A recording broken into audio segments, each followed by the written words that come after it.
Hello everyone, हमारा आज का टॉपिक है CPR. CPR is cardio pulmonary resuscitation. इसमें हम डिस्कस करेंगे BLS as well as ACLS. BLS is basic life support and ACLS is advance life care support. Cardio pulmonary resuscitation है क्या? Cardio means heart, pulmonary means lungs and resuscitation means restore. Cardio pulmonary resuscitation, heart और lungs के function को restore करने के लिए हम cardio pulmonary resuscitation word use करते हैं। सीपीआर के गाइडलाइंस अमेरिकन हार्ट एसोसिएशन ने इंट्रोड्यूस की थी इन 2015, बाद में उसको मॉडिफाई किया गया था 2019 में। Firstly definition, CPR is a provision of supply the oxygen to the vital organs until medical help arrives. American Heart Association के अकॉर्डिंग सीपीआर एक ऐसी टेक्निक है, ऐसा प्रोसीजर है जिसके थ्रू हम वाइटल ऑर्गन्स को ऑक्सीजन सप्लाई करते हैं जब तक मेडिकल हेल्प सीन साइट पे अवेलेबल नहीं है। वाइटल ऑर्गन्स हैं हमारे जो कि इंपॉर्टेंट ऑर्गन्स हैं, जैसे हार्ट, लंग्स, ब्रेन, किडनीज, इन सबको ऑक्सीजन प्रोवाइड करना जब तक मेडिकल हेल्प नहीं आ जाती है, ये हम करेंगे सीपीआर के through. CPR is to restore the function of heart and lungs, जैसे कि हमने पहले डिस्कस किया। Firstly, BLS. BLS is sequence of procedures performed to restore the circulation of oxygenated blood after a sudden pulmonary or cardiac arrest. Pulmonary और cardiac arrest क्या है? Pulmonary word हम use करते हैं लंग्स के लिए। अगर पल्मोनरी अरेस्ट है, इसका मतलब है अगर लंग्स ने काम करना बंद कर दिया है, या फिर कार्डियक अरेस्ट है, हार्ट अटैक है किसी पेशेंट को, हार्ट अपना फंक्शन प्रॉपरली नहीं कर पा रहा है, लंग्स और हार्ट अपना फंक्शन प्रॉपरली नहीं कर पा रहा है, उनका काम क्या है? पूरी बॉडी ऑक्सीजन प्रोवाइड करना। बट इस केस में क्या है? पल्मोनरी और कार्डियक अरेस्ट है, सर्कुलेशन जो है ऑक्सीजनेटेड ब्लड की नहीं हो पा रही है, उसी को रिस्टोर करने के लिए हम जो प्रोसीजर करते हैं उसको हम बोलेंगे बीएलएस। इसमें हम चेस्ट कंप्रेशन देते हैं और पल्मोनरी वेंटिलेशन देते हैं। कंप्रेशन एंड ब्रीदिंग जो है पेशेंट को देते हैं, ब्रेथ देते हैं, जिससे कि उसके लंग्स के और हार्ट के फंक्शन जो है वो रिस्टोर हो जाएं। ये कहीं पे भी दिया जा सकता है, जहाँ पे विक्टिम है हमें सीन साइट इंश्योर करना है कि सेफ है, वहाँ पे जरूरी नहीं है कि हॉस्पिटल में दिया जाए, ये कहीं पे भी दिया जा सकता है।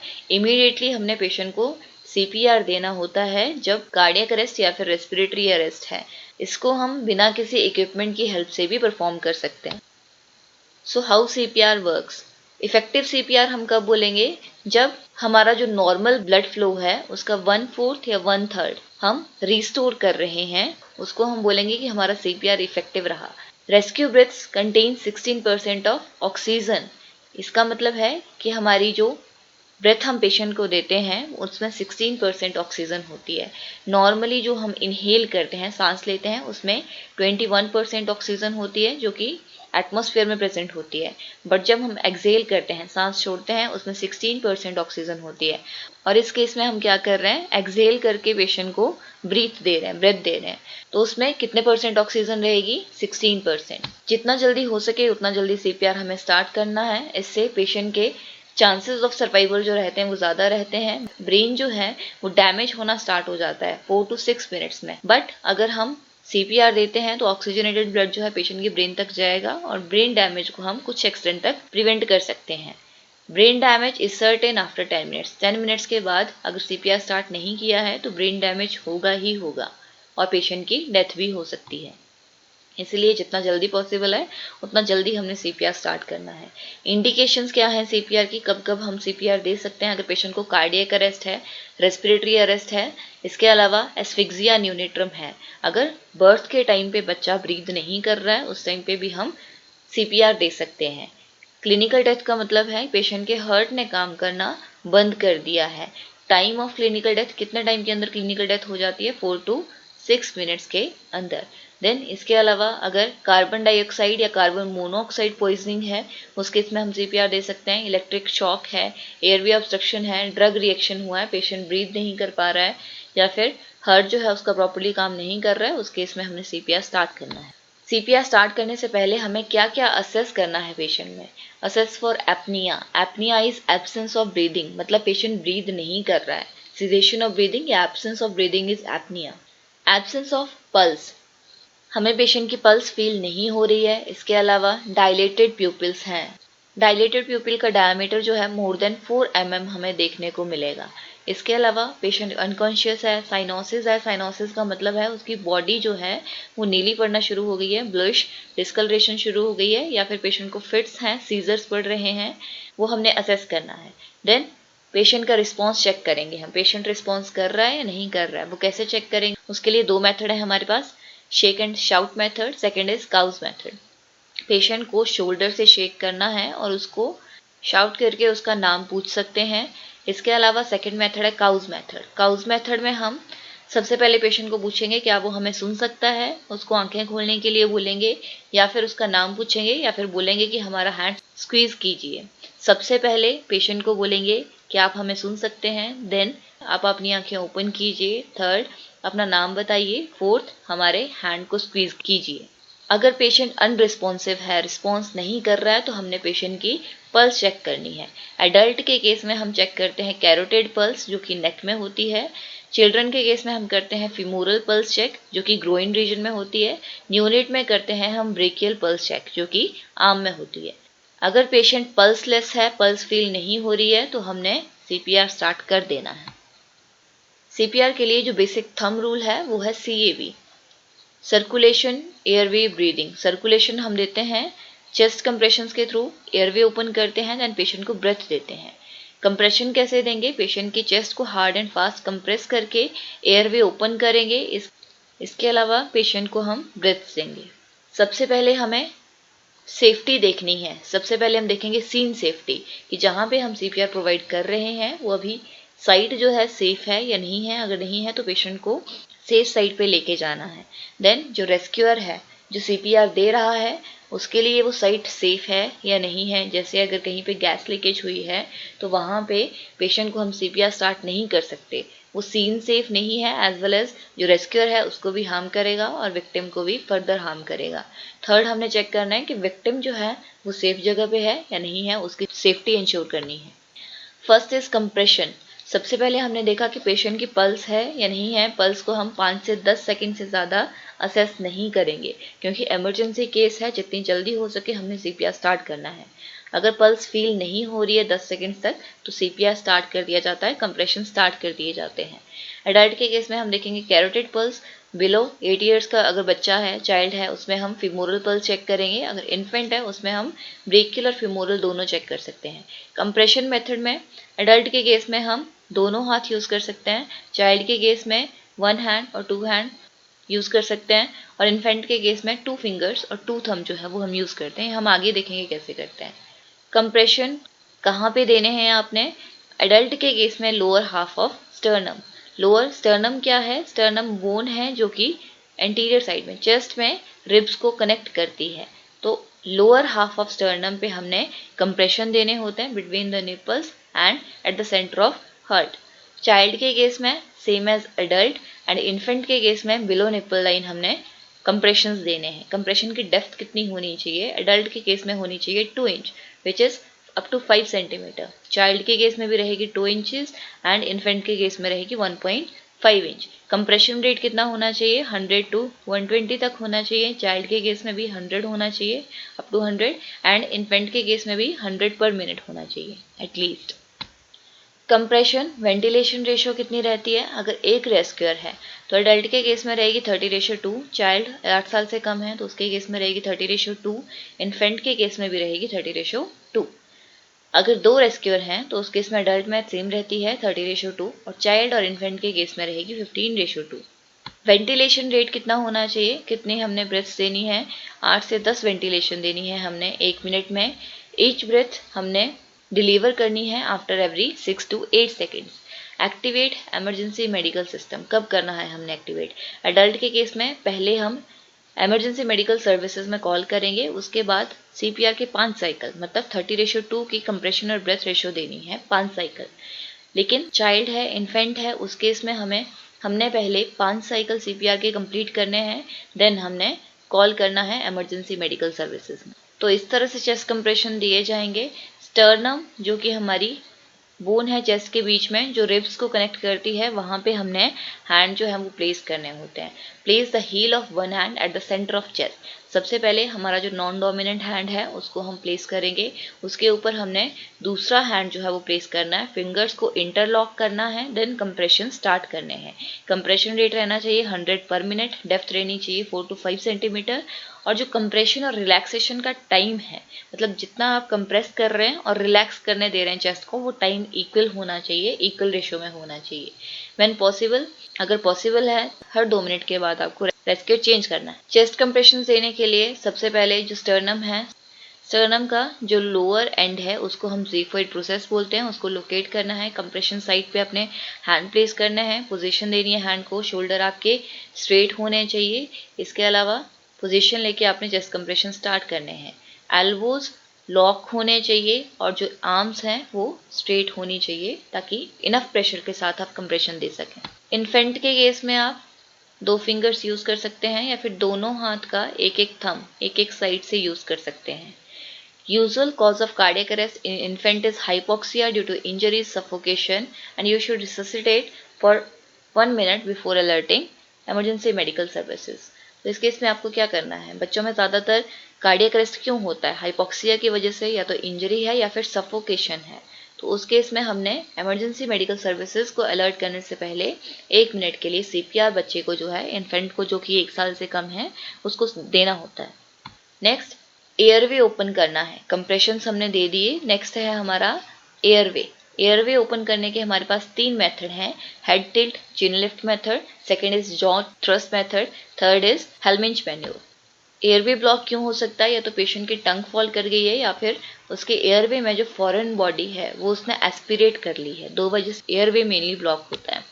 साइन एंड सिम्टम्स इस पेशेंट में एयरवे ब्लॉकेज के हमें देखने को मिलेंगे। पेशेंट कफ करके उस ऑब्जेक्ट को बाहर निकालने की कोशिश करेगा, या फिर पेशेंट चोक करेगा, या फिर साइनोसिस होगी उसमें। साइनोसिस का मतलब है ब्लूइश डिस्कलरेशन ऑफ बॉडी। सबसे पहले head tilt chin lift method. इसमें हम क्या करेंगे, हेड को बैकवर्ड टिल्ट करना है और चिन को अपवर्ड लिफ्ट करना है।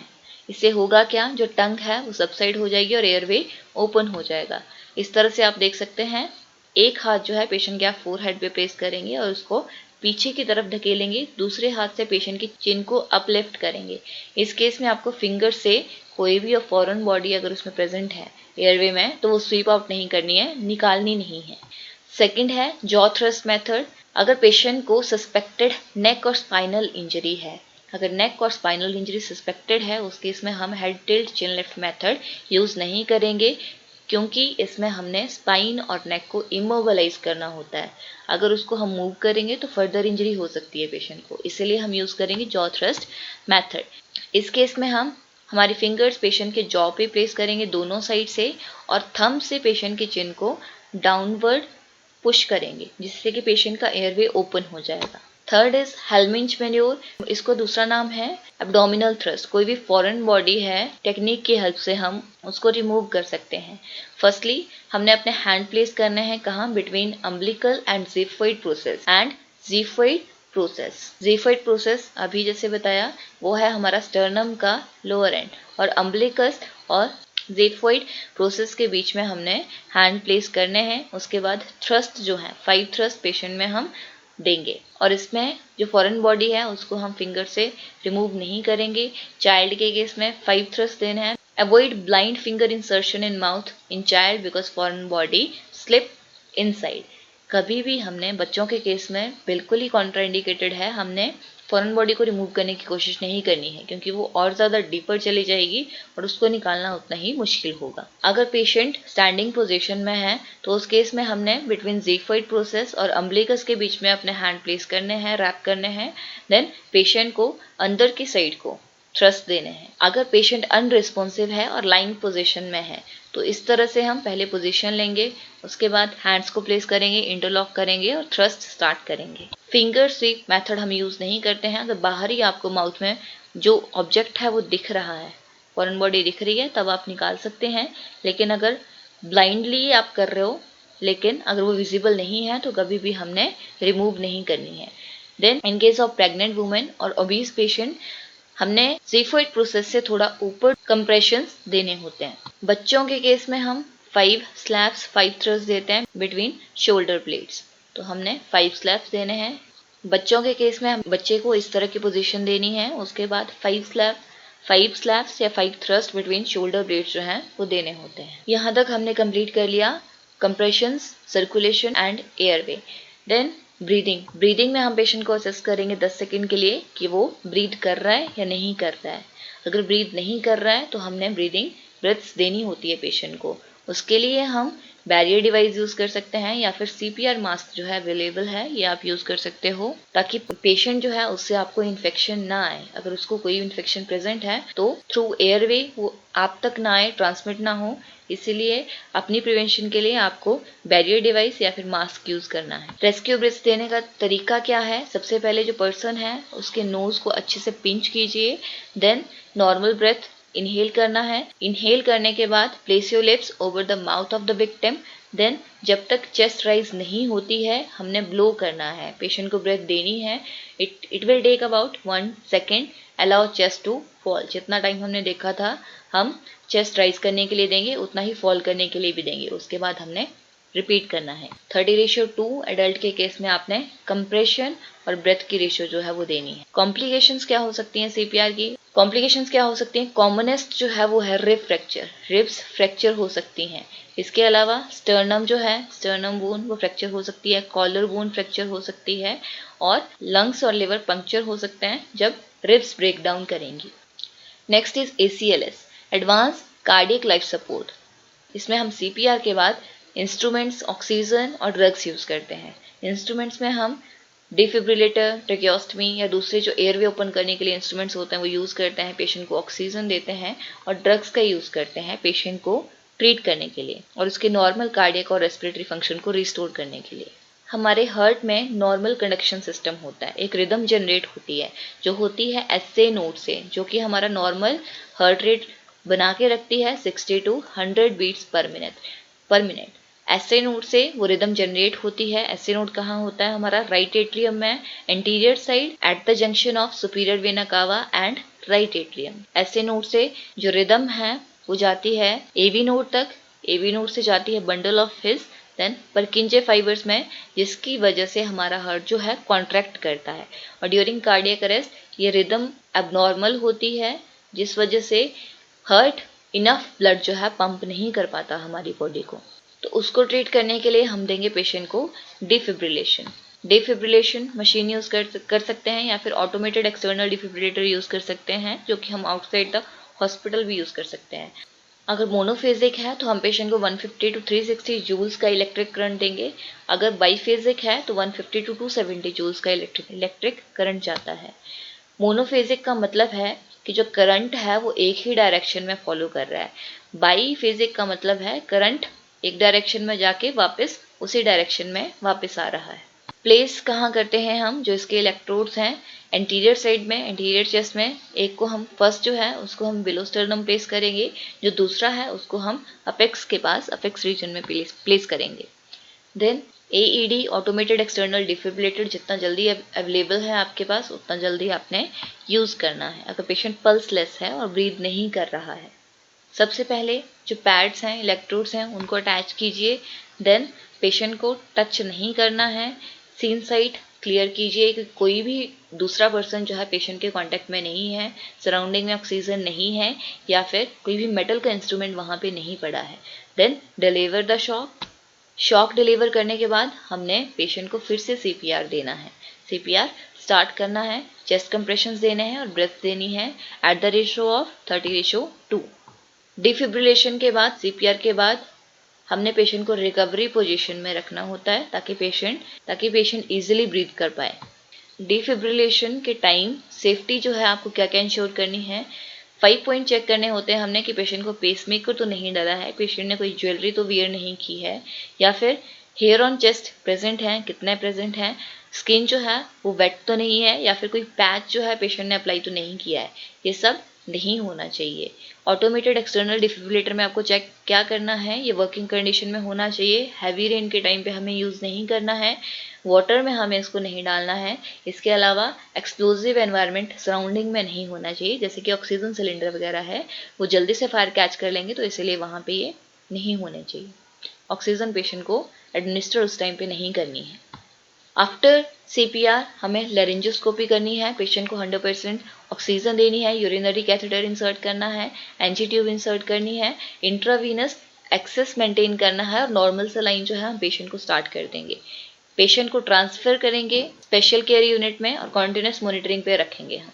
आफ्टर दैट कंप्लीट एग्जामिनेशन होना चाहिए, जिसमें आता है हमारे वाइटल साइंस हमने असेस करने हैं, यूरिन आउटपुट असेस करना है, 12 लीड ईसीजी होनी चाहिए, चेस्ट एक्सरे करना है, ब्लड ग्लूकोज लेवल चेक करना है, यूरिया क्रेटिनिन का लेवल चेक करना है, सीरम इलेक्ट्रोलाइट्स चेक करने हैं, as well as cardiac markers check करने हैं। ड्रग्स हम कौन कौन सी देंगे? Atropine, adrenaline, calcium chloride and digoxin. ये सभी इमरजेंसी ड्रग्स हैं जो पेशेंट को दी जाती हैं हार्ट का फंक्शन रिस्टोर करने के लिए। एट्रोपिन हम देते हैं 5 ampoule which is of 3 mg, single bolus dose जाती है हार्ट रेट इंक्रीज करने के लिए। एड्रीनालिन हम 1:1000 डाइल्यूशन में देंगे, 1 ml is equal to 1 mg। इसके अलावा कैल्शियम क्लोराइड जो कि 5 to 10 मिलीमोल जाएगा, और डाइजॉक्सिन जो कि हार्ट की कॉन्ट्रैक्शन इंक्रीज करने के लिए देंगे हम, वो जाएगी 0.5 mg stat then 0.25 mg 6 hourly। So this is all about today's topic. I hope कि वीडियो आपके लिए इन्फॉर्मेटिव थी। इसमें हमने BLS और ACLS दोनों ही कवर किए हैं। अगर आपको ये वीडियो पसंद आया है तो प्लीज़ इसे लाइक कीजिए, शेयर कीजिए और कमेंट कीजिए, और चैनल को सब्सक्राइब करना ना भूलें। Thank you so much.